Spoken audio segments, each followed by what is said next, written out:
नमस्कार दोस्तों, study point में आप सभी का स्वागत है। तो दोस्तों, कैसे हैं आप सभी? आशा करते हैं आप सभी अच्छे होंगे। तो दोस्तों, आपको पता होगा आपके डीएसएसबी पियोन के एग्ज़ाम चल रहे हैं और उन्हीं सभी एग्ज़ामों को ध्यान में रखते हुए मैं इस वीडियो के माध्यम से ऐसे सभी संभावित प्रश्नों को लेकर आया हूँ जो आपके 22 नवंबर और 30 नवंबर की सभी पालियों में सबसे अधिक आने की संभावना रखते हैं।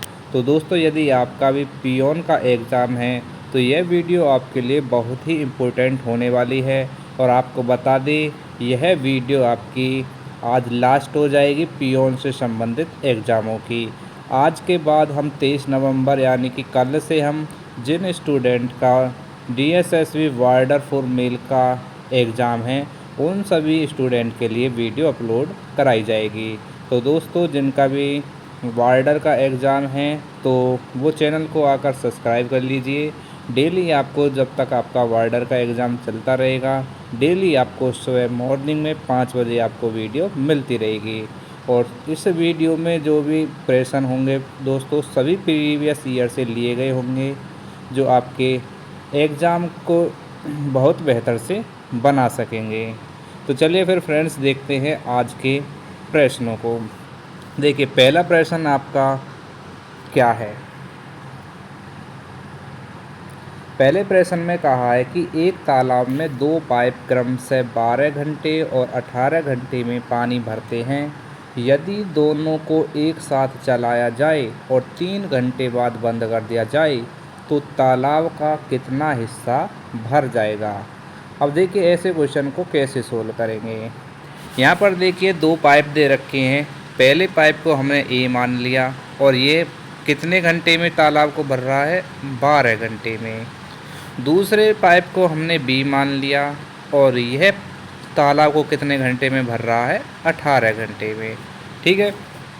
अब ये देखिए कि तालाब में टोटल कितना पानी भर सकते हैं। ठीक है, तो उसके लिए हम दोनों संख्याओं का निकालेंगे एलसीएम, और जो भी इस दोनों संख्याओं का एलसीएम आएगा ये समझ लीजिए वही टोटल पानी होगा जो तालाब में आ सकता है। उससे अधिक तालाब में पानी नहीं आ सकता है। ठीक है, तो देखिए 12 और 18 इन दोनों का जो एलसीएम होगा वो संख्या जो इन दोनों को काट दे। ठीक है, इन दोनों से जो संख्या कट जाए वो होगी इन दोनों संख्याओं का एलसीएम। तो देखिए, 36 एक ऐसी संख्या है जो 12 से भी कट जाएगी और 18 से भी कट जाएगी, यानी कि तालाब में टोटल पानी हम कितना भर सकते हैं? 36 लीटर। ठीक है, अब देखिए ए जो 36 लीटर पानी को 12 घंटे में भर रहा है तो 1 घंटे में कितना पानी भरेगा? तो 12 का भाग कर दो 36 में तो कितनी बार जाएगा? 3 बार। यानी कि एक घंटे में अगर 3 लीटर पानी भरेगा तब जाकर वो 36 लीटर पानी को 12 घंटे में भर पाएगा। ठीक है, उसी के अनुसार देखिए 18 घंटे में भर रहा है बी और 1 घंटे में कितना भाग भर देगा पानी का? तो 18 दूनी 36, यानी कि 2 लीटर अगर बी पानी भर रहा है तब जाकर वो 18 घंटे में तालाब को भर सकेगा। ठीक है, अब सेकंड लाइन में ये बोल रहा है कि यदि दोनों को एक साथ चला दिया जाए, यानी कि दोनों को जोड़ दो। ठीक है, ठीक, इसके बाद देखो 3 घंटे बाद बंद कर दिया जाए। ए 1 घंटे में 3 लीटर भर रहा है, बी 1 घंटे में 2 लीटर भर रहा है, यानी कि दोनों मिलकर 1 घंटे में कितना लीटर पानी भर रहे हैं? 5 लीटर। ठीक है, और कितने घंटे बाद बंद करा जा रहा है? 3 घंटे बाद। तो 3 घंटे में ये कितना लीटर पानी भर देंगे बताइए? 3 घंटे में ये कितना लीटर पानी भर देंगे? तो 5 या 15, यानी कि 15 लीटर वो पानी भर देंगे 3 घंटे में। ठीक है, इतनी बात समझ में आ गई। और ये बोला है कि तो तालाब का कितना हिस्सा भर जाएगा। तालाब कितना था, कितने लीटर का था? 36 लीटर का। ठीक है, और 3 घंटे में उन्होंने कितना पानी भर दिया? 15 लीटर। इसको सोल्व कर लेंगे, आंसर आपका निकल कर आ जाएगा। तो देखिए, 15 और 36 को काटने वाली संख्या कौन सी है? वो है 3। 3 से 15 कितनी बार कट जाएगा? 5 बार। ठीक है, और 36 कितनी बार कट जाएगा? 12 बार। ठीक है, तो यानी कि तालाब का कितना हिस्सा भर जाएगा? 5/12। देखिए 5/12 कौन से वाले ऑप्शन में है, ऑप्शन नंबर बी में, ठीक है। तो ये हो जाएगा आपके क्वेश्चन का आंसर। और फ्रेंड्स आप बताइए हमारे पढ़ाने का तरीका आपको कैसा लग रहा है, ठीक है। सभी कमेंट बॉक्स में बताएंगे पढ़ाने का तरीका कैसा लग रहा है। और जिस जिस स्टूडेंट का जेल इसका वार्डर का एग्ज़ाम है वो हमारे कमेंट करके बताए, जिससे हमें पता चले कि कितने स्टूडेंट हमारे पास ऐसे हैं जिनका वार्डर का एग्ज़ाम होने वाला है, ठीक है। अब चलते हैं नेक्स्ट क्वेश्चन की तरफ। देखिए नेक्स्ट क्वेश्चन में क्या कहा गया है। ये नेक्स्ट क्वेश्चन आपका टाइम एंड वर्क से लिया गया क्वेश्चन है, ठीक है। इसमें बोला गया है कि एक मज़दूर रोज़ 9 घंटे काम करके 15 दिन में एक काम को पूरा करता है। यदि वह रोज़ 6 घंटे ही काम करे तो वही काम कितने दिन में करेगा। देखिए जब 9 घंटे में काम को कर रहा है तो 15 दिन में कार्य को पूरा कर रहा है, और जब 6 घंटे में वो काम करेगा तो 15 दिन से ज़्यादा समय का लगेगा नहीं लगेगा। तो देखिए इसको कैसे करेंगे। यहाँ पर कहा है कि 9 घंटे काम करने के बाद वो कितने दिनों में काम कर रहा है, 15 दिनों में।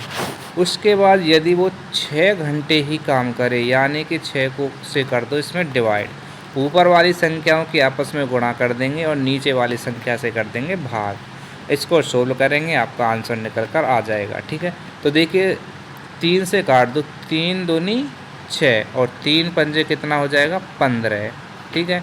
अब आपस में कोई भी संख्या नहीं कटेंगी तो 9 की 5 में गुणा कर दो तो कितना हो जाएगा, 9 पंजे 45 और भाग कर दो इससे 2 से, ठीक है। तो 45 में यदि 2 का भाग करेंगे तो कितना निकल के आ जाएगा, ये निकल के आ जाएगा आपका 22.5। और क्या निकल के आएगी, ये दिनों की संख्या, ठीक है। ये हो जाएगा आपके क्वेश्चन का आंसर, ठीक है। तो पढ़ाने का तरीका आपको कैसा लगा, देखिए कितने आसान तरीके से मैंने दोनों क्वेश्चनों को आपको सोल्व करवा दिया है, ठीक है।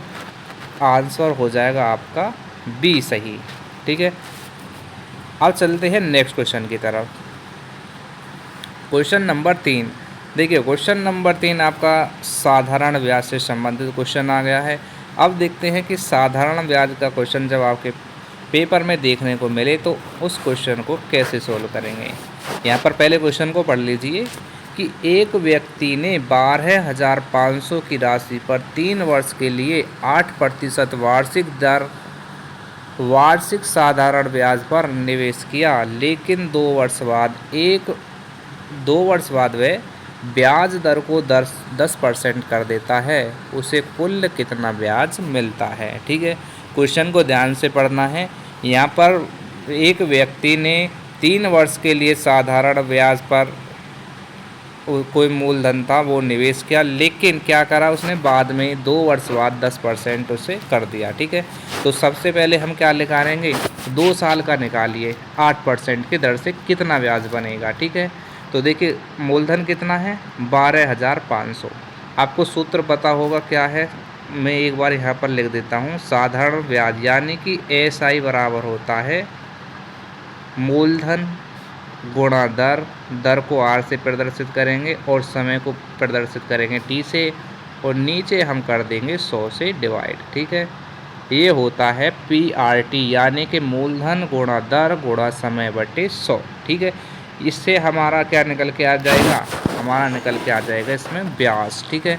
तो देखिए मूलधन कितना दे रखा है, यहाँ पर मूलधन आपको दे रखा है 12,500, ठीक है, 12,500। दर कितनी दे रखी है, 8% की, और समय कितने का निकालना है। देखिए यहाँ इसने बोला है कि लेकिन 2 वर्ष बाद वो 10% कर देता है, यानी कि 2 वर्ष तक उसे कितने प्रतिशत का निकालना है, 8% का, और नीचे कर देंगे 100 से डिवाइड, ठीक है। ये आपका क्या हो गया, साधारण ब्याज निकालने का सूत्र हो गया। देखिए नीचे की 2 जीरो से ऊपर की 2 जीरो को काट दो, और जब सोल्व करेंगे तो कितना निकल के आ जाएगा इसका आंसर। देखिए इसका जो आंसर निकल कर आ जाएगा 8 दूनी 16, 16 की गुणा अगर हम 125 में करेंगे तो 16 पंजे 80 की 0 हासिल के 8, 16 दूनी 32 और 8 कितने हो गए 40, 40 का 4 और 16 एकम 16, 16 और 4 कितना हो गया 20, यानी कि 16 ये आपका 12,500 पर 8% की दर से 2 वर्ष का साधारण ब्याज हमारा कितना निकल के आ गया, 2,000 रुपये। ठीक है, अब इसके बाद देखिए साधारण ब्याज हमें कितने वर्ष का निकालना है, 3 वर्ष का। ये 2 वर्ष का निकल के आ गया हमारा। अब तीसरे साल के लिए हम क्या करेंगे, 12,500 जो मूलधन दे रखा है, 12,500 जो मूलधन दे रखा है, अब उसमें जो दर निकालनी है 10% के हिसाब से निकालनी है। और समय कितना रहेगा, 2 वर्ष कंप्लीट हो गए। 3 वर्ष के लिए ये जो मूलधन दिया था तो 1 वर्ष और बचा, और इसे कर देंगे कितने से डिवाइड, 100 से। ठीक है, तो तीसरे वर्ष का हमारा क्या निकल के आ जाएगा, ब्याज निकल कर आ जाएगा।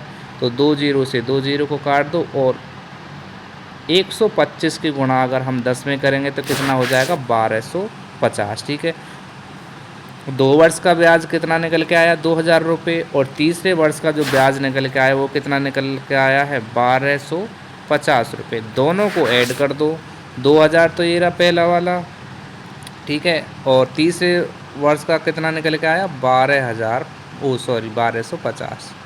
अब दोनों को ऐड कर देंगे तो टोटल हमारा क्या निकल के आ जाएगा, ब्याज निकल कर आ जाएगा 3 वर्ष का। तो देखिए ऐड कर दो, 0 की 0, 5 का 5, 2 का 2, 2 और 1 कितना हो जाएगा, 3, यानी कि 3250 रुपये हमारा क्या निकल के आ जाएगा, ब्याज निकल कर आ जाएगा 3 वर्ष का। ठीक है, समझ में आ गया होगा क्वेश्चन। तो देखिए ऑप्शन आपका कौन सा हो जाएगा, ऑप्शन हो जाएगा आपका सी सही। ठीक है, अब बढ़ते हैं अगले क्वेश्चन की तरफ। देखिए अगला क्वेश्चन आपका आता है अनुपात और समानुपात से। ठीक है, अब अनुपात और समानुपात का क्वेश्चन जब आपके पेपर में देखने को मिले तो ऐसे क्वेश्चन को हम आसान तरीके से जल्द ही समय में कैसे करेंगे। तो देखिए यहाँ पर क्वेश्चन को पढ़ लीजिए, क्या है दे रखा है क्वेश्चन में कि एक स्कूल में लड़कों और लड़कियों की संख्या का अनुपात कितना है, 7:5। यदि लड़कों की संख्या 84 है तो पूरे स्कूल की कुल जनसंख्या कितनी होगी। ठीक है, अब देखिए यहाँ पर जो अनुपात कितना दे रखा है लड़के और लड़कियों का, तो यहाँ पर लड़के को हमने बी मान लिया और लड़कियों को हमने क्या लिख दिया, जी। ठीक है, B for boy, G for girl. देखिए इनका अनुपात कितना दे रखा है, 7:5। यहाँ तक बात समझ में आ गई होगी। यहाँ पर लड़के और लड़कियों का अनुपात दे रखा है 7:5, लेकिन यहाँ पर सवाल में देखो ये क्वेश्चन यहाँ पर क्या नज़र आ रहा है, यहाँ पर बोला है कि लड़कों की संख्या कितनी है, 84। ठीक है, लड़कों की संख्या कितनी है, 84, लेकिन अनुपात में लड़के की संख्या कितनी है, 7। तो ये इसमें 7 से कर दो डिवाइड, कितनी बार चला जाएगा ये, 12 बार, 12 सत्ते 84। अब ये जो 12 निकल कर आया है उसका इस अनुपात में क्या कर दो, मल्टीप्लाई कर दो। देखो अगर बॉय में अगर हम मल्टीप्लाई करेंगे 12 की तो कितना हो जाएगा, 12 सत्ते 84। तो क्या निकल के आया, इसने क्या बोला था, लड़कों की संख्या 84 है और यहाँ पर भी लड़कों की संख्या 84 निकल कर आ गई नहीं। अब 12 की गुणा इसमें कर दो 5 में, तो 12 पंजे कितना हो जाएगा, 60। ये क्या निकल के आ गई, आपकी लड़कियों की संख्या निकल कर आ गई। अब आपको दोनों पता चल गया कि लड़कों की संख्या कितनी है, 84, और लड़कियों की संख्या है आपकी 60। पूछा क्या गया है कि स्कूल की कुल जनसंख्या कितनी होगी। कुल जनसंख्या का मतलब ये है कि लड़कों और लड़कियों की दोनों संख्याओं को जोड़ देंगे तो टोटल जनसंख्या निकल कर आ जाएगी। तो देखिए लड़के कितने हैं, 84, लड़की कितनी है, 60, दोनों को ऐड कर दो, आपका आंसर निकल कर आ जाएगा। तो 4 और 8 से कितना हो जाएगा, 14, यानी कि 144 हो जाएगी लड़के और लड़कियों की संख्या। ठीक है, आंसर आपका हो जाएगा 144। देखिए कौन सा वाला आंसर हो गया आपका, ऑप्शन सी। फ्रेंड्स बताइए हमारे पढ़ाने का तरीका आपको कैसा लग रहा है। अगर थोड़ा सा भी आपको अजीब लग रहा हो या समझ में नहीं आ रहा हो, देखिए कमेंट बॉक्स में ज़रूर बताइएगा, तभी हम अपने पढ़ाने के तरीके को थोड़ा सा सुधार पाएंगे। क्योंकि देखिए हम तो पूरी ही तरीक़ा से मेहनत कर रहे हैं और हमें तो अपने पढ़ाने का तरीका अच्छा ही लगेगा। ठीक है, रही बात आपकी तो आपको ही बताना पड़ेगा। ठीक है, अगर कोई भी गलतियाँ आपको नज़र आती हैं तो आप कमेंट बॉक्स में ज़रूर बताइए। और पढ़ाने का तरीका आपको अच्छा लग रहा है तो कमेंट बॉक्स में आप अच्छे अच्छे मैसेज डालिए, ठीक है। अब चलते हैं अगले क्वेश्चन की तरफ। देखिए अगला क्वेश्चन आपके लिए क्या आ गया, ये बहुत ही आसान क्वेश्चन था और ये हमने आपके लिए होमवर्क के रूप में दे दिया है। यहाँ पर क्या कहा है कि एक कार 60 किलोमीटर प्रति घंटे की गति से 2 घंटे और फिर 80 किलोमीटर प्रति घंटे की गति से 1.5 घंटे चलती है, तो कार द्वारा कुल दूरी कितनी तय की गई है। दूरी का मैं फॉर्मूला बता देता हूँ, दूरी बराबर होता है चाल गुणा समय। अब इसी के आधार पर आपको ये क्वेश्चन करना है और हम देखते हैं किस किस स्टूडेंट का जवाब आपका कमेंट बॉक्स में आता है, ठीक है। अगर आपने इस क्वेश्चन को सोल्व कर दिया है तो पता चल जाएगा कि हाँ आपकी तैयारी अच्छी चल रही है, और अगर आप इस क्वेश्चन का भी आंसर नहीं दे पाए तो आपकी तैयारी अभी अच्छे लेवल की नहीं हो पाई है, आपको मेहनत करने की अभी बहुत ज़रूरत है, ठीक है दोस्तों।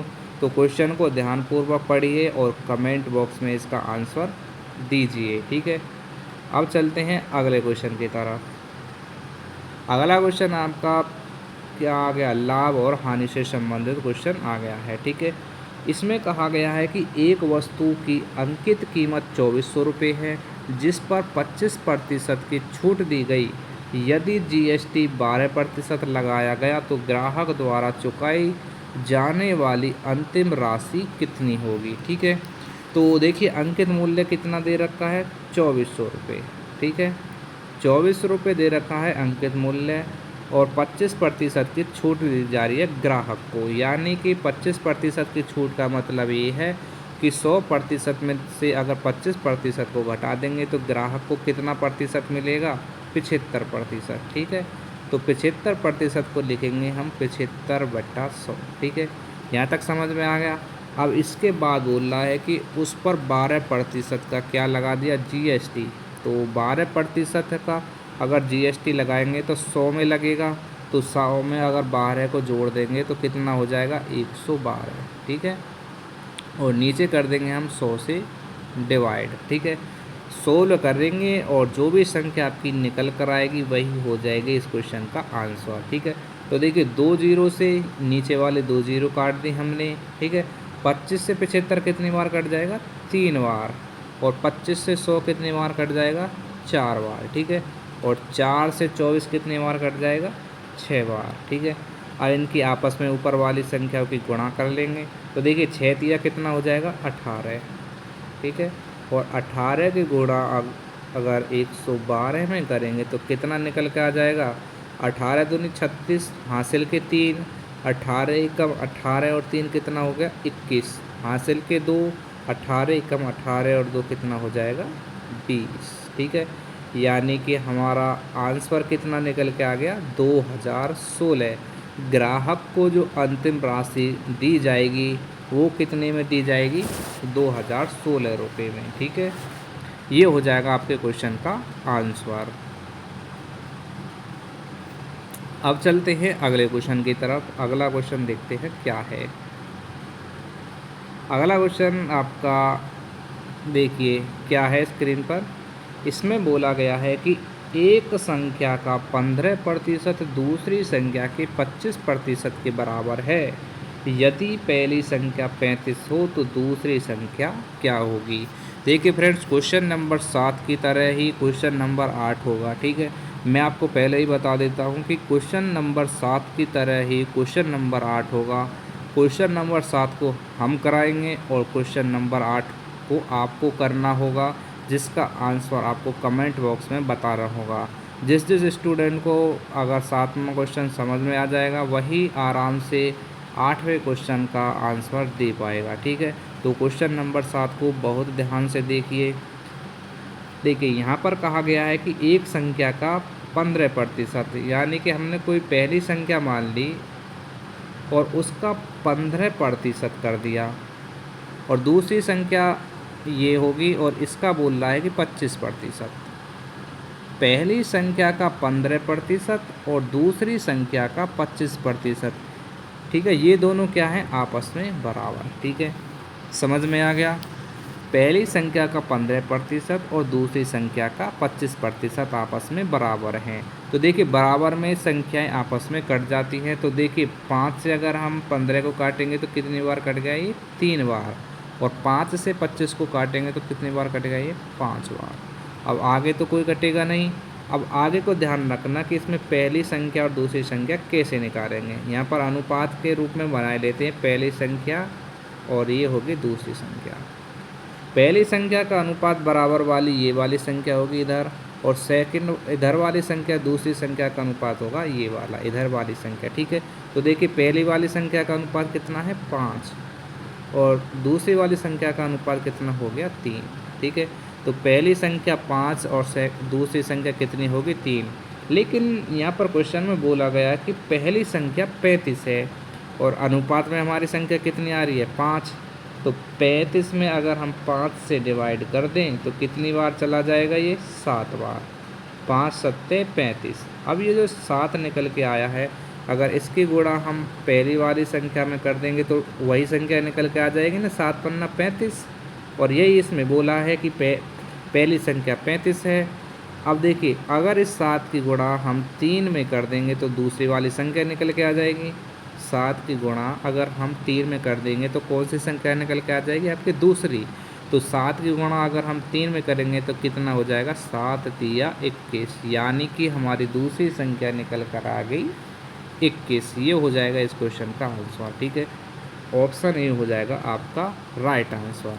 मैंने बोला था जिस जिस स्टूडेंट को आपका ये क्वेश्चन नंबर 7 अच्छी तरीक़ा से समझ में आ जाएगा वो इसी के आधार पर इसी के आधार पर है वो क्वेश्चन नंबर 8 को भी आसानी से कर लेगा।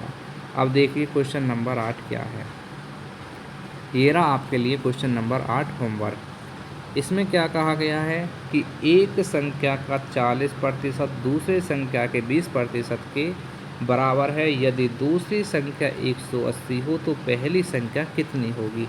देखिए क्वेश्चन नंबर 7 में आपको पहली संख्या दे रखी थी और दूसरी संख्या आपसे पूछी थी। इसमें दूसरी संख्या दे रखी है और पहली संख्या आपसे पूछी है। ठीक है, तो क्वेश्चन का आंसर आपको कमेंट बॉक्स में अवश्य देना है। क्वेश्चन को ध्यान से पढ़ लेना। अब चलते हैं क्वेश्चन नंबर 9 की तरफ। देखिए क्वेश्चन नंबर 9 में क्या कहा गया है कि ए की आय बी की आय से कितना प्रतिशत है? 25% अधिक है। यदि बी की आय कितनी है? 16,000 रुपये, तो ए की आय कितनी होगी?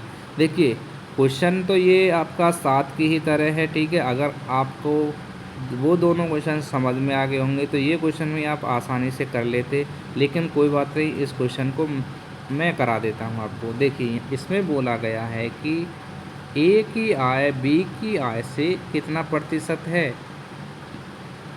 25% अधिक है। ठीक है, हमने माना कि इसकी बी की आय कितनी है? 100% है। ठीक है, अगर बी की आय 100% है तो ए की आय कितनी हो जाएगी? 100 का 25% कर अधिक करेंगे तो कितना हो जाएगा? 125। अगर बी की आय 100% है तो ए की आय कितनी हो जाएगी? 125%। अब देखिए दोनों संख्याओं को आपस में ऐसी संख्या से काट दो जो दोनों को काट दे। तो 25 एक ऐसी संख्या है जो दोनों संख्या को काट देगी। 25 चौके 100, 25 पंजे 125। देखिए सिर्फ संख्या सवाल थोड़ा सा अलग है, लेकिन सेम पहले ये जो हमने 7वें या 8वें क्वेश्चन जो कराए हैं सेम उसी की तरीका के हैं। देखिए यहाँ पर बोला गया है कि बी की आय कितनी है? 16,000 रुपये, लेकिन अनुपात में कितना है? 4। ठीक है, तो 16,000 में अगर हम 4 से डिवाइड कर दें तो कितनी संख्या निकल के आ जाएगी? तो कि 4 चौके 16, यानी कि 4,000 बार ये चला गया। ठीक है, अगर 4 की गुणा अगर हम 4,000 में कर देंगे तो वही संख्या निकल के आ जाएगी कितनी? 16,000। तो यही उसने बोला है सवाल में कि बी की आय 16,000 रुपये है। अब देखिए 4,000 की ही गुणा अगर 5 में कर दें तो कितने आ जाएगा? हमारे ए की आय निकल के आ जाएगी। ठीक है, तो 4 की गुणा अगर हम 5 में करें देंगे तो कितना हो जाएगा? 20,000। ठीक है, ये हो जाएगा आपके क्वेश्चन का आंसर। तो मैंने बोला था ना सेम 7वां, 8वां और 9वां तीनों क्वेश्चन एक जैसे थे। ठीक है, 7वां और 9वां मैंने करा दिया। 8वें क्वेश्चन का आपको कमेंट बॉक्स में आंसर ज़रूर देना है, ठीक है। देखिए अगर आपको 7वां क्वेश्चन नहीं समझ में आया होगा तो 9वां क्वेश्चन आ गया होगा। दोनों क्वेश्चन एक जैसे है। अगर आपका अब भी क्वेश्चन समझ में नहीं आया तो दोस्त आपको मेहनत करने की बहुत ही ज़्यादा ज़रूरत है, ठीक है। तो देखिए क्वेश्चन का जो आंसर हो जाएगा आपका ऑप्शन सी, ठीक है। अब बढ़ते हैं अगले क्वेश्चन की तरफ। क्वेश्चन नंबर 10 देखिए, रेलगाड़ी से संबंधित क्वेश्चन है। इसमें बोला गया है कि एक रेलगाड़ी 360 किलोमीटर की दूरी 4 घंटे में तय करती है। यदि लौटते समय उसकी गति 10% कम कर दी जाए तो वापसी में उसे कितना समय लगेगा। देखिए क्वेश्चन में ज़्यादा कोई बड़ी बात नहीं है, ठीक है। हो जाएगा आसान तरीक़ा से सवाल। देखिए इसमें बोला गया है कि 300 किलोमीटर की दूरी को 360 किलोमीटर की दूरी को उसने कितने घंटे में तय करा, 4 घंटे में। तो समय आपका क्या निकल के आ जाएगा। देखिए दूरी बटे समय क्या होता है, दूरी अब और नीचे क्या है, समय, ठीक है। दूरी बटे समय ये आपका होता है 4, ठीक है। तो 360 में अगर 4 से डिवाइड करेंगे तो कितनी बार जाएगा ये। देखिए 4 नाम 36 यानी कि 90 किलोमीटर प्रति घंटे। 90 किलोमीटर प्रति घंटे उसकी क्या निकल के आ गई, 4, ठीक है। अब ये बोला है कि लौटते समय उसकी गति 10% कम कर दी जाए, यानी कि 90 का 10% कितना निकल कर आ जाएगा। तो 90 का 10% निकाल दो तो कितना हो जाएगा। देखिए ये हो जाएगा आपका 10% अगर हम कम करेंगे तो कितना बचेगा, 90% बचेगा, नहीं बचेगा। इसको सोल्व करो, 2 जीरो से 2 जीरो काट दो, 9 की 9 में गुणा करेंगे तो कितना हो जाएगा, 81। यानी कि अगर उसकी चाल हम 10% कम कर देंगे तो उसकी चाल कितनी रह जाएगी, 81 किलोमीटर प्रति घंटे, ठीक है। समझ में आ गया होगा। अब ये बोला है कि जब उसकी चाल 10% कम कर दी जाए तो वापसी में उसे कितना समय लगेगा। तो देखिए कितनी दूरी थी उसकी, 360, ठीक है। 10% कम करने के बाद उसकी चाल कितनी होगी, 81। 81 का भाग 336 में कर दो, 360 में सॉरी। तो देखिए 9 से कट जाएगा 81 9 बार, और 9 से 36 कितनी बार कट जाएगा, 360, 9 चौके 36 यानी कि 40 बार। 40 में अगर हम 9 का भाग करेंगे तो कितनी बार जाएगा। देखिए 9 चौके 36, 4 बचेंगे, पॉइंट लगाकर 0 बढ़ा लेंगे, फिर 40 हो जाएगा, 9 चौके 36 यानी कि कितना आ गया आपका, 4.4 घंटे, ठीक है। 4.4 घंटे आ गया आपका। ये हो जाएगा इस क्वेश्चन का आंसर। देखिए कौन से वाले में आ रहा है, ऑप्शन बी में, ठीक है। समझ में आ गया होगा क्वेश्चन। दूरी 360 थी, 4 घंटे में तय कर रही थी तो उसकी चाल निकल कर आ गई 90 किलोमीटर प्रति घंटे। लौटते समय उसकी चाल कितनी होगी, 10% कम, यानी कि 90 का अगर 10% निकालेंगे कम करके तो चाल हो जाएगी उसकी 81, ठीक है। अब 81 उसकी चाल निकल के आ गई और दूरी कितनी थी, 360, 81 से डिवाइड कर देंगे तो उसका फिर समय कितना हो जाएगा, 4.4 घंटे, ठीक है। अब बढ़ते हैं अगले क्वेश्चन की तरफ। देखिए अगला क्वेश्चन आपका ये मिश्रण से संबंधित क्वेश्चन है। और देखिए फ्रेंड्स, मिश्रण का सवाल हर एग्ज़ाम में 100% पूछा जाता है।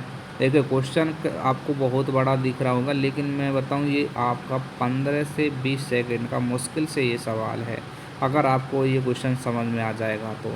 देखिए यहाँ पर क्या बोला गया है कि एक दुकान में 2 प्रकार के चावल 50 रुपये और 70 रुपये प्रति किलोग्राम के मिलाए जाते हैं। यदि मिश्रण 60 रुपये प्रति किलोग्राम में बेचा जाए तो मिश्रण का अनुपात क्या होगा। तो देखिए 2 प्रकार के चावल है, पहला फर्स्ट और दूसरे को ये लिख दिया सेकंड, ठीक है।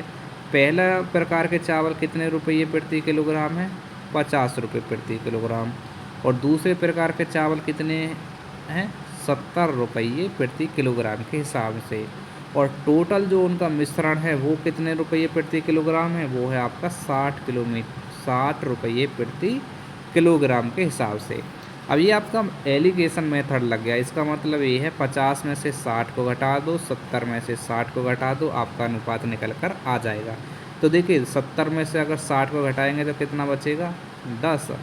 और देखिए इन दोनों का 50 और 60 का अंतर कितना हो जाएगा, तो इसमें देखिए प्लस माइनस का कोई खेल नहीं है, ठीक है। तो 50 और 60 का अंतर कितना हो गया 10। अब देखिए 10:10, इसका मतलब क्या है, 1 0 से 1 0 को काट दो, अनुपात कितना निकल के आ गया आपका 1:1। ये हो जाएगा आपके क्वेश्चन का आंसर। देख लीजिए ऑप्शन ए में ये आपका आंसर आ रहा है, ठीक है। एलिगेशन मेथड को लगाना है, जब भी आपको दो संख्याएं दे रखी हों और उनका औसत दे रखा हो तो हमेशा एल इसका क्या निकालना है, एलिगेशन मेथड लगाना है। चाहे वो सवाल प्रतिशत का हो, चाल में दे रखा हो, ब्याज में दे रखा हो, किसी में भी कोई भी सवाल दे रखा हो, ये एलिगेशन मेथड सभी में काम कर जाएगा। जब भी आपको दो प्रकार के कोई वस्तु दे रखी हो और उनका औसत दे रखा हो तो औसत को बीच में रखो और दोनों का अंतर निकाल दो, आपका आंसर निकल कर आ जाएगा, ठीक है। अब बढ़ते हैं अगले क्वेश्चन की तरफ। देखिए क्वेश्चन नंबर 12, इसमें बोला है कि दो संख्याओं का योग 180 है और पहली संख्या दूसरी से 24 अधिक है, तो बड़ी संख्या क्या होगी। तो ऐसे क्वेश्चन को कैसे सोल्व करेंगे।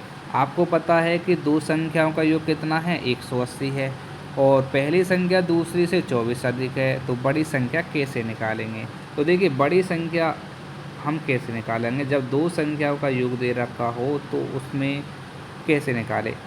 दोनों संख्याओं के योग कितना है 180, उसमें 24 को ऐड कर दो और उसमें कर दो 2 से डिवाइड, ये आपका क्या निकल के आ जाएगी बड़ी संख्या।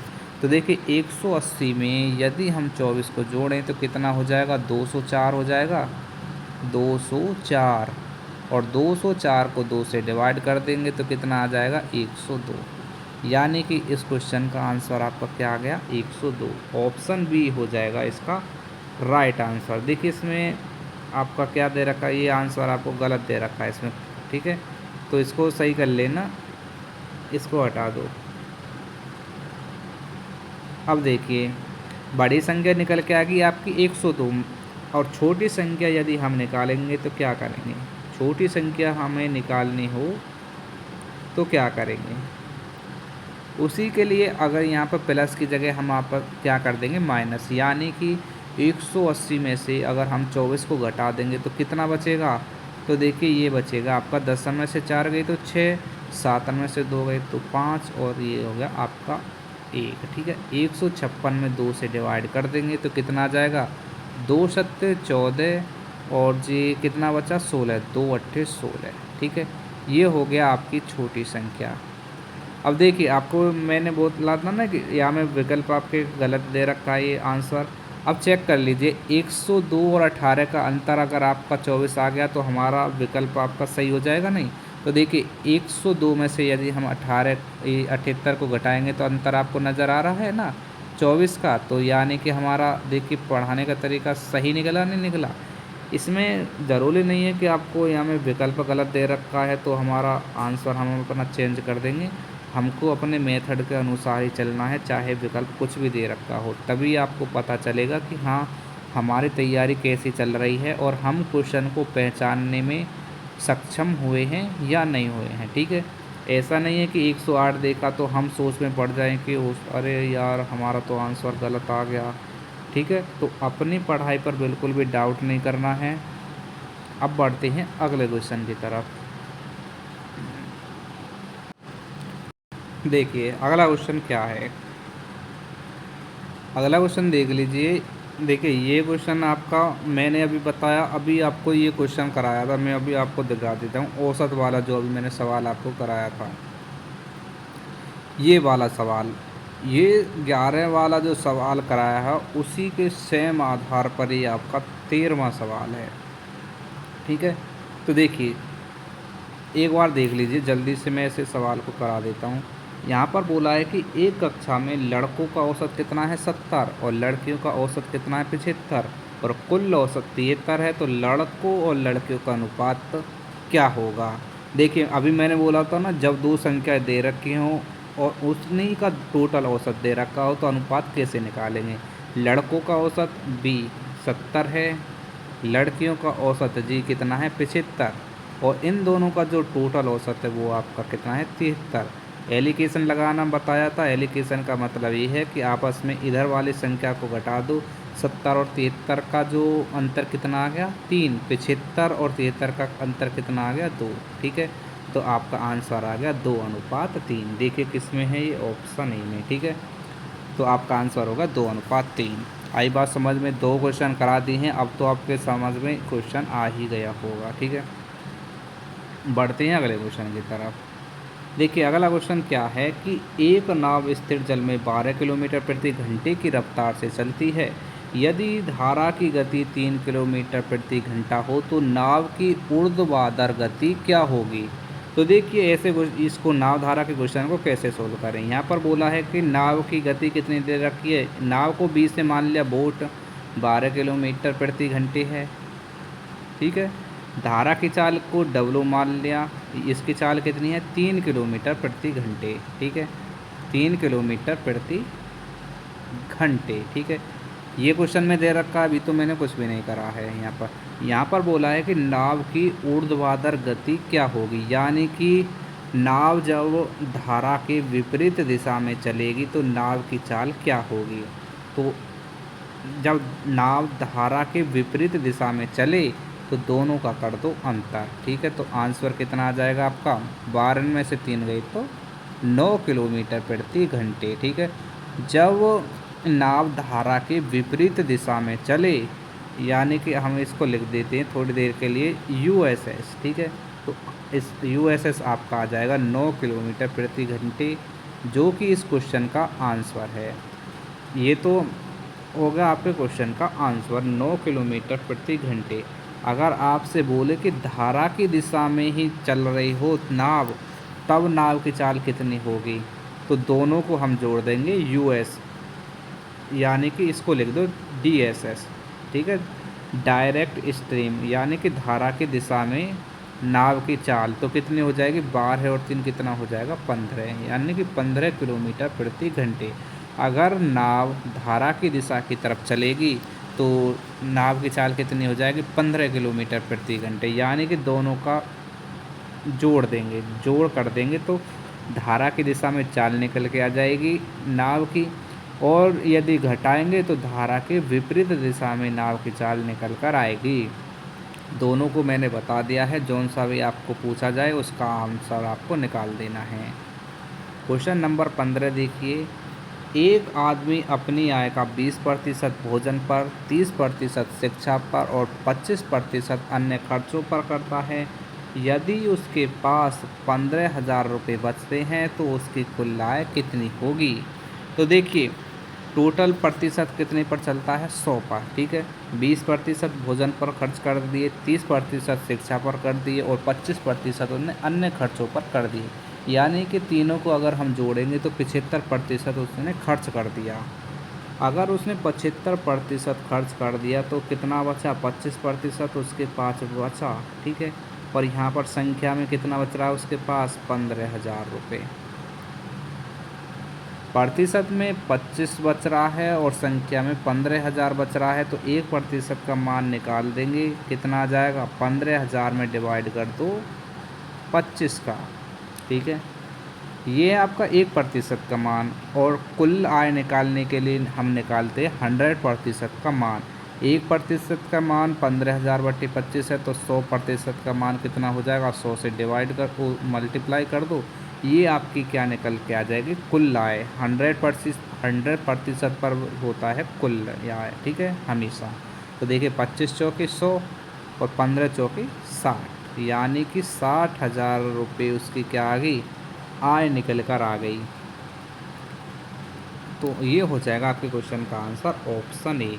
समझ में आ गया होगा क्वेश्चन। अब बढ़िए अगले क्वेश्चन की तरफ।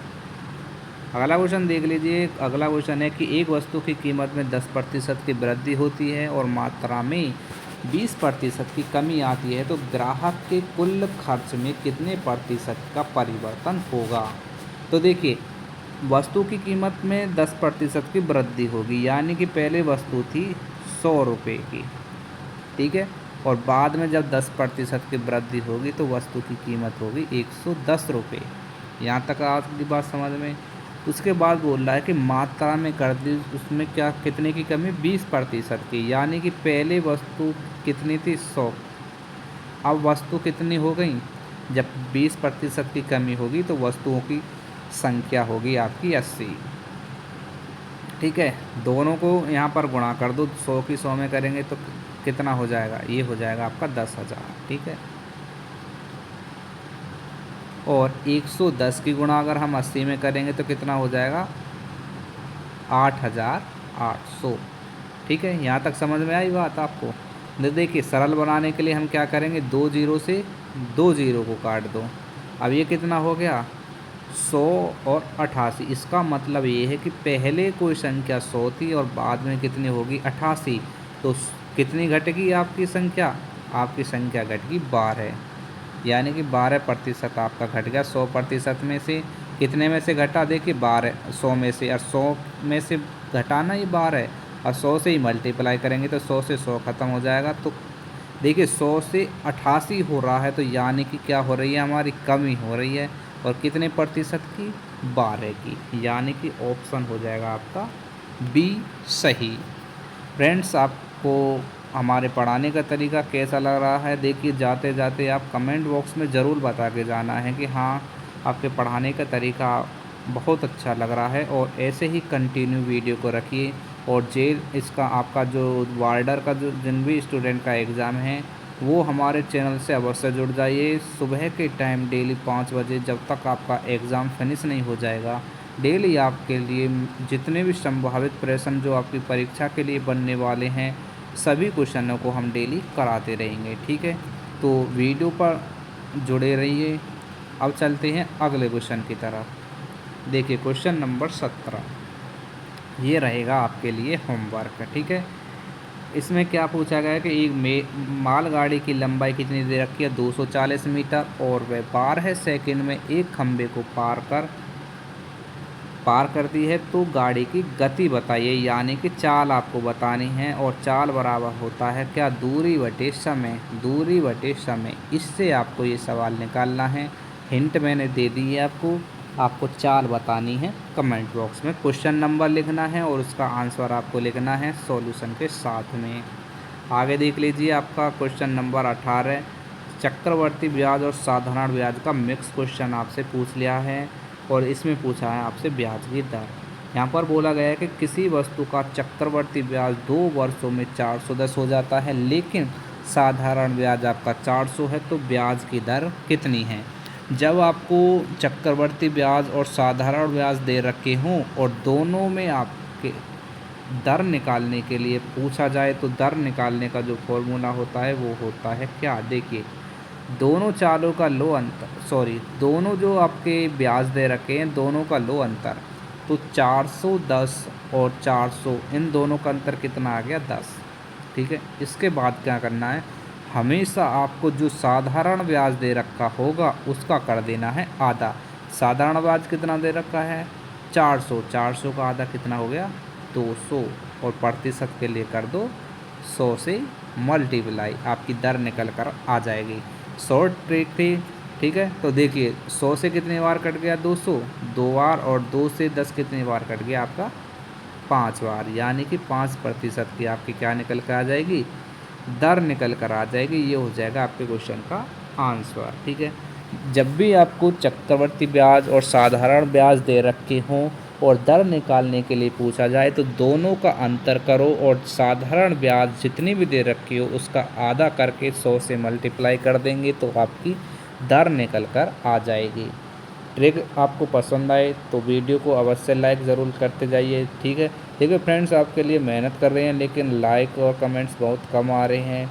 इसका कारण क्या है ज़रूर बताइए। ठीक है, क्या वीडियो आपको पसंद नहीं आती इसलिए लाइक नहीं करते, या आपका मन ही नहीं करता लाइक करने का। ठीक है, आगे देख लीजिए क्वेश्चन नंबर आपका 19 देख लीजिए। एक स्कूल में 40% छात्राएं हैं, यदि छात्रों की संख्या 420 है तो कुल छात्रों की संख्या कितनी है। आपको क्वेश्चन याद आ रहा होगा, ऐसा क्वेश्चन मैंने अभी इसी वीडियो में पहले करा दिया है। ठीक है, तो देखिए एक बार देख लीजिए, यहाँ पर मैं दोबारा से इस क्वेश्चन को भी करा देता हूँ। यहाँ पर बोला है कि छात्रों की संख्या कितनी है, 420, ठीक है। और इसमें बोला है कि एक स्कूल में 40% छात्राएँ हैं, यानी कि गर्ल ये कितनी है, 40%।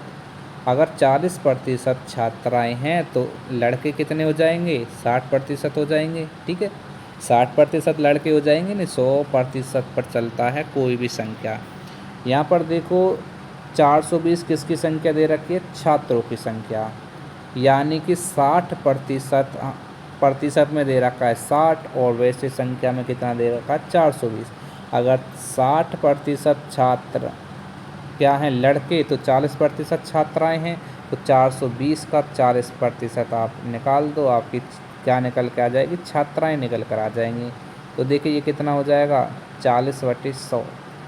तो 20 दूनी 40, 20 पंजे 100, और 5 अट्ठे 40, 5 चौके कितना हो जाएगा, 20, और ये कितना हो जाएगा, 2 चौके 8, 2 अट्ठे 16, 168 तो आपकी निकल के आ गई गर्ल। और उसके बाद 420 का अगर हम 60% निकालेंगे तो कितना आ जाएगा, देखिए 420 का अगर 60% हम निकालें, देखिए फ्रेंड्स यहाँ पर थोड़ा सा, यहाँ पर स्क्रीन गायब हो गई, दोबारा से देख लीजिए, यहाँ पर कोई बात नहीं, थोड़ा सा टाइम लगेगा। यहाँ पर बोला है कि छात्रों की संख्या कितनी है, 420, और ये 420 के यहाँ पर दे रखा है टोटल छात्रों की संख्या, ठीक है।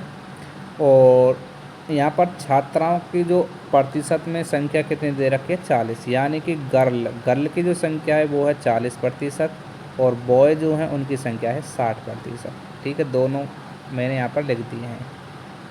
अब देखिए 420 का 40% निकाल दो, 420 का 40%, यदि छात्रों की संख्या 420 है, सॉरी यहाँ पर ऐसे नहीं होगा, ध्यान से देखो यहाँ पर मैं क्या बोल रहा हूँ। यहाँ पर जो छात्रों की संख्या कितनी दे रखी है प्रतिशत में, 60%, और टोटल संख्या कितनी दे रखी है, 420। तो एक का मान हम निकाल देंगे, आपका क्या निकल के आ जाएगा, छात्रों की कुल संख्या निकल कर आ जाएगी। तो 1% का मान कितना हो जाएगा, 420 में हम डिवाइड कर देंगे 60 से, और मल्टीप्लाई कर देंगे हम 100 से, टोटल छात्रों की संख्या निकल कर आ जाएगी। तो देखिए एक जीरो से एक जीरो को काट दिया, और 6 सत्ते कितना हो जाएगा, 42, 7 की गुणा अगर हम 100 में कर देंगे तो कितना हो जाएगा, 700। ये आपका निकल के आ जाएगी छात्र और छात्राओं दोनों की संख्या, यानी कि ऑप्शन हो जाएगा आपका सी सही। देखिए फ्रेंड्स थोड़ा सा क्वेश्चन में लिखने में थोड़ी सी प्रॉब्लम हो गई थी, लेकिन थोड़ा सा समझने की कोशिश करिए, बाद में आपको समझ में आ जाएगा क्वेश्चन, ठीक है। एक बार देख लीजिए, टोटल छात्र जो दे रखे थे 420 दे रखे थे, लेकिन प्रतिशत में जो छात्र कितने थे, 60%, और छात्राएँ थीं 40%। तो जब 60% छात्र थे और टोटल संख्या 420 थी, तो एक का मान निकाला 420/7, और 100 से कर दी गुणा, तो टोटल निकल के छात्रों की संख्या आ गई। आगे देखिए क्वेश्चन नंबर 20, इसमें बोला गया है कि एक वर्ग का क्षेत्रफल बढ़कर 225 से 324 वर्ग सेंटीमीटर हो जाता है, तो उसके भुजा में कितनी प्रतिशत की वृद्धि हुई। देखिए पहले कोई संख्या कितनी थी, ये मान के चलिए 225, बाद में कितनी होगी, 324, कितनी बढ़ गई वो, तो दोनों का अंतर निकाल दो। 324 में से 225 को घटाएंगे तो कितना बचेगा, 14 में से 5 गए तो 9, 11 में से 2 गए तो 9, ठीक है। तो 99 वो संख्या क्षेत्रफल बढ़ गया, किससे बढ़ा था, जो प्रारंभिक संख्या थी 225, और प्रतिशत के लिए कर दो 100 से गुणा, आपका आंसर निकल कर आ जाएगा 25 निम्मा 225। देखिए एक मिनट, सही है, 25 निम्मा कितना होगा, 225, और 25 चौके 100, 9 से 99 कितने बार कर जाएगा, 11 बार, और 11 की गुणा अगर हम 4 में कर देंगे तो कितना हो जाएगा, 44%। ये हो जाएगा आपके क्वेश्चन का आंसर, ऑप्शन बी। आगे देख लीजिए अगला क्वेश्चन आपका क्या है, साधारण ब्याज से और चक्रवर्ती ब्याज से संबंधित क्वेश्चन है। इसमें बोला गया है कि एक व्यक्ति 2 वर्ष के लिए किसी राशि पर 6% चक्रवर्ती ब्याज पाता है। यदि पहले वर्ष का ब्याज 600 रुपये है तो मूलधन आपको ज्ञात करना है। इसका आंसर आपको कमेंट बॉक्स में बताना है। क्वेश्चन नंबर 21 का देखते हैं। देखिए फ्रेंड्स, मैंने साधारण ब्याज और चक्रवृद्धि ब्याज के आपके क्वेश्चन कई करा दिए हैं। देखते हैं, अगर इसका आंसर आप दे पाते हैं तो ठीक है, नहीं तो नेक्स्ट वीडियो में हम इसका आंसर आपको दे पाएंगे सॉल्यूशन के साथ में। ठीक है, देखिए अगला क्वेश्चन, ये भी आपके लिए होमवर्क रहेगा। ठीक है, क्वेश्चन मैं होमवर्क उन्हीं को दे रहा हूँ जो क्वेश्चन मैंने आपको पहले आपको करा दिए हैं, बस ये देखने के लिए कि हाँ आपको पढ़ाने का तरीका आपको समझ में आ रहा है या नहीं आ रहा। ठीक है, कोई ज़्यादा बड़ा क्वेश्चन नहीं है। ए और बी किसी काम को क्रम से 12 और 18 दिन में पूरा करते हैं, दोनों मिलकर उस काम को पूरा कितने दिन में करेंगे। तो आपको बता दें, जब दोनों मिलकर कार्य करते हैं तो ऊपर गुणा नीचे माइनस। अगर आपने हमारी पहली वीडियो देखी होंगी तो आपको समझ में आ गया होगा कि मैं क्या कहना चाह रहा हूँ। आगे देख लीजिए, एक व्यक्ति व्यापारी 20% की हानि पर एक वस्तु बेचता है। यदि उसने 960 में बेची तो वस्तु का क्रय मूल्य क्या होगा। ये भी आपके लिए होमवर्क है, तो करा दिया है। जब आपको क्रय मूल्य निकालना हो तो आपको बता देता हूँ, लाभ हो या हानि हो उसका हम उल्टा गुणा कर देते हैं, आपका क्रय मूल्य निकल कर आ जाता है। सभी के थोड़ी थोड़ी हिंट दे दूंगा, लेकिन पूरा क्वेश्चन मैं सोल्व नहीं कराऊंगा। ठीक है, तो ये थे आपके 23 क्वेश्चन जो आपकी पियोन एग्ज़ाम की परीक्षा के लिए बहुत ही इम्पोर्टेंट थे। और देखिए फ्रेंड्स, ये आपकी वीडियो, ये जो क्वेश्चन की जो वीडियो बनी है, ये आपकी आज 22 नवंबर और कल 23 नवंबर दोनों के एग्ज़ाम के लिए इम्पोर्टेंट थी। और देखिए, आज के बाद हम इसका पियोन के एग्ज़ाम की मैथ्स की वीडियो पर रोक लगा देंगे। ठीक है, अब इसके बाद जब आपका 29 नवंबर को एग्ज़ाम होगा उसके बाद हम स्टार्ट कर देंगे दोबारा से आपके पियोन से संबंधित मैथ्स के क्वेश्चनों को। लेकिन अब हम फ़िलहाल में आपका देखिए, जिस स्टूडेंट का 24 नवंबर से आपका वार्डर वाला एग्ज़ाम है, उन स्टूडेंट के लिए हम मैथ्स के जितने भी संभावित प्रश्न बनेंगे उन सभी क्वेश्चनों को मॉर्निंग में 5 बजे कराएंगे, जब तक उनका वार्डर का एग्ज़ाम फिनिश नहीं हो जाता है। तो जिस स्टूडेंट का वार्डर का एग्ज़ाम है कमेंट बॉक्स में बताइए, और मिलते हैं तो फिर फ्रेंड्स फिर नेक्स्ट वीडियो में। जब तक के लिए जय हिंद, जय भारत। चैनल को सब्सक्राइब करना नहीं भूलें, बेल आइकन को अवश्य दबा लें। ठीक है दोस्तों, चलिए तो फिर मिलते हैं नेक्स्ट वीडियो में। और देखिए, टेलीग्राम ग्रुप को ज्वाइन अवश्य कर लीजिए, वहाँ पर आपको सभी क्वेश्चनों के बारे में जानकारी दी जाएगी। अगर आपसे कोई क्वेश्चन नहीं होता है तो टेलीग्राम ग्रुप पर शेयर कर दीजिए, वहाँ पर हम स्टूडेंट जुड़े हुए हैं। ठीक है, कोई भी क्वेश्चन आपको नहीं आता है तो कोई ना कोई स्टूडेंट आपके क्वेश्चन का आंसर आपको ज़रूर दे देगा। ठीक है, तो टेलीग्राम को ग्रुप को ज्वाइन अवश्य कर लें। मिलते हैं नेक्स्ट वीडियो में।